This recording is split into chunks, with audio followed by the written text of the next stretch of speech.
Bulgaria, Bosnia and Herzegovina, Botswana, Hungary, Guatemala, Germany, Greece, Georgia, Denmark, the Dominican Republic, Iceland, Spain, Italy, Canada, Cyprus, Colombia, Costa Rica. Colleagues, we are here today because of Russia's unprovoked, unjustified, unconscionable war on Ukraine. Let us never forget that this is a war of choice, Russia's choice. Russia chose to invade its neighbor. Russia chose to inflict untold suffering on the Ukrainian people and on its own citizens. Russia chose to violate Ukraine's sovereignty, to violate international law, to violate the UN Charter. Now, all across Ukraine, people are fleeing for their lives. Residents of Kyiv and Kharkiv have left their homes with only the belongings they could stuff in their backpacks to make shelter in subway stations, which have now become bomb shelters.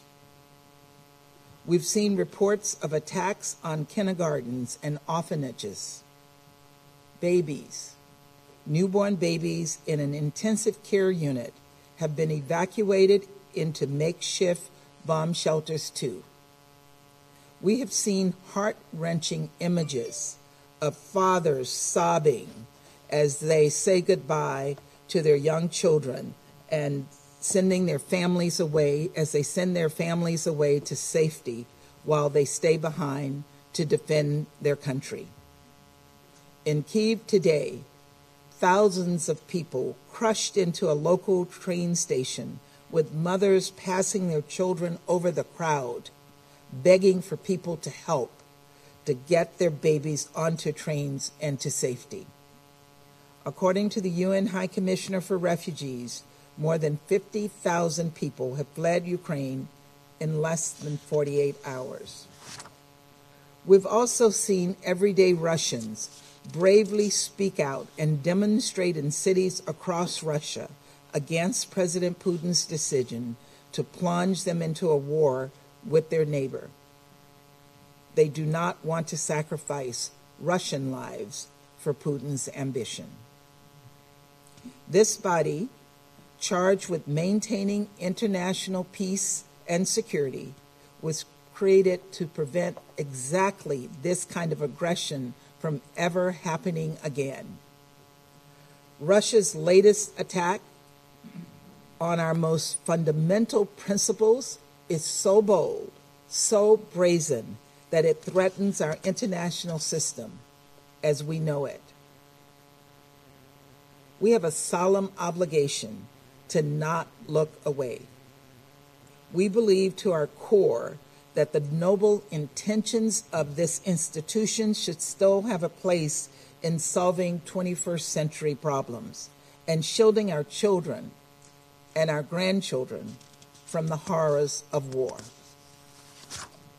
The horrors of war are exactly what our Ukrainian brothers and sisters are experiencing today. The people of Ukraine will soon need food and water and shelter and medical aid. They will face displacement and lose everything they've worked to build. For these reasons, we and Albania, in consultation with our allies and partners, have proposed this draft resolution holding Russia to account for its aggression against Ukraine. This resolution condemns Russia's aggression.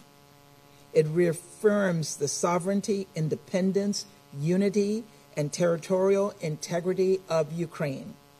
And it demands the Russian Federation to immediately, completely, and unconditionally withdraw its forces.